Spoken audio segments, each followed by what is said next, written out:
નમસ્કાર વાલા વિદ્યાર્થી મિત્રો, આપણી યુટ્યુબ ચેનલમાં આપ સર્વ વિદ્યાર્થી મિત્રોનું હાર્દિક સ્વાગત છે। ધોરણ 7 વિષય ગુજરાતી, કુલગુણ 80, વાર્ષિક પરીક્ષા 2025, તારીખ 16/4/2025, સમય રહેશે સવારે 8 થી 11। ચાલો મિત્રો શરૂઆત કરીએ। નીચેના પ્રશ્નોના ઉત્તર માટે આપેલા વિકલ્પોમાંથી સાચો વિકલ્પ પસંદ કરી અને લખવાનો છે। શ્રી કૃષ્ણના મુખ પર શું બિરાજે છે? મોરલી, સ્મિત, લોકગીતો કે ભજન? તો જવાબ આવશે મોરલી। કયા નગરને અરુણાચલ પ્રદેશનું પ્રવેશ દ્વાર કહેવાય છે? તો ભાલુકપોંગ। શાક માર્કેટમાં નોન વેજીટેરિયન વેચનાર કોણ છે? તો કળશીભાઈ। કવિએ પોતાને કોની સાથે સરખાવ્યા છે? તો ગાય। હિમાલયનો પ્રવાસ પુસ્તકના લેખક કોણ છે? તો કાકા સાહેબ કાલેલકર। કોણે માલસામાનનો કોથળો પોતાની પીઠ પર ઉચક્યો? તો ખલીફા સાહેબે। કાશી ધામથી ગંગાજળ લઈ યાત્રાળુઓની સંઘ ક્યાં જતો હતો? તો રામેશ્વર। દુર્યોધન, કર્ણ અને દુશાસનને રોકવા શું પૂરતું હતું? તો કૃષ્ણની નજર। જો મિત્રો ચેનલમાં નવા હોય અને હજી સુધી ચેનલને સબસ્ક્રાઇબ ના કરી હોય તો સૌપ્રથમ ચેનલને સબસ્ક્રાઇબ કરી બેલ આઇકન પર ક્લિક કરો।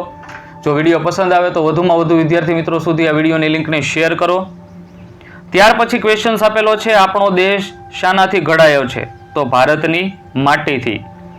દાદાજી કોને લાલા બહાદુર કહે છે? તો જવાબ આવશે અનુષ્કા જોલી। ત્યાર પછી આપણને પ્રશ્નો આપેલો છે, એક એક વાક્યમાં તમારે ઉત્તર આપવાના છે। કોનું સ્મારક તવાંગ શહેરમાં છે? કોની શાક કસ્તુરીની જેમ મહેકે છે? પંખીઓને કઈ કુદરતી ટેવ હોય છે? સ્વામી વિવેકાનંદે વ્યાયામ અંગે કઈ શુક્તિ કહી છે? તમે કોઈને ભૂખ્યા જુઓ તો તમે શું કરશો? તમને યુદ્ધમાં શેનો ભય લાગે છે? ઘડવૈયા એટલે શું? અનુષ્કા જોલીએ શું તૈયાર કર્યું હતું? કેવી વિદ્યા કે ધન કોઈ કામના નથી?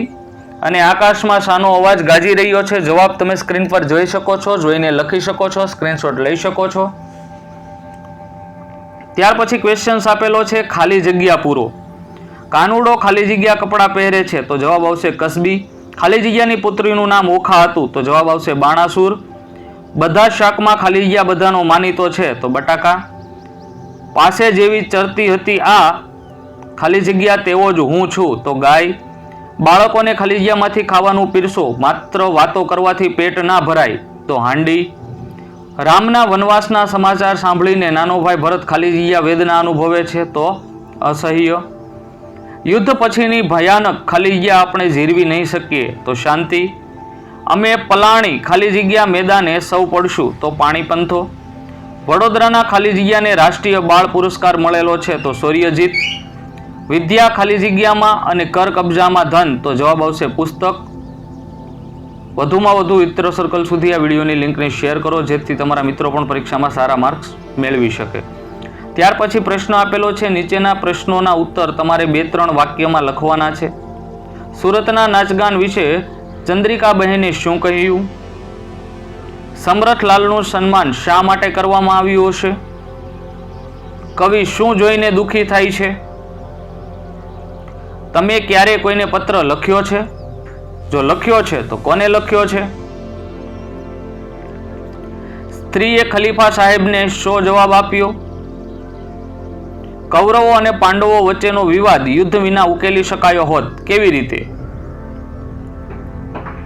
ઝાઝી કીડીઓ સાપને તાણે કહેવતને તમારે સમજાવવાની છે। દાદા છાપું લઈને કેમ આવ્યા હશે?